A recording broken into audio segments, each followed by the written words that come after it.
আজ রান্না করব আমি পটল আলুর তরকারি। তো পটলকে আমি যেভাবেই রান্না করি না কেন আমার ছেলে খেতে চায় না। তো যাই হোক পটলকে দেখি ওকে কীভাবে খাওয়া যায়। পটল তো আমাদের একটা বেশ উপকারী সবজি।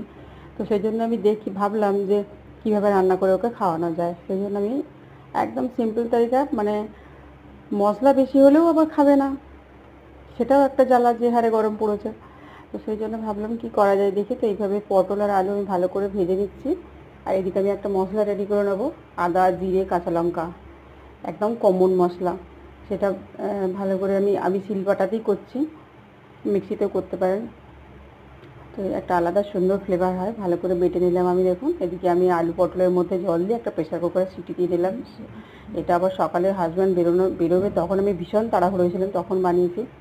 তো মশলাটা আমি দেখুন করে নিয়ে তেলের মধ্যে জিরে আর তেজপাতা ফোড়ন দিয়ে মশলাটা কষিয়ে নিয়ে তরকারিটা দিয়ে দিলাম। ব্যাস গরম গরম ফুটে উঠলে নামিয়ে নিলাম ভাতের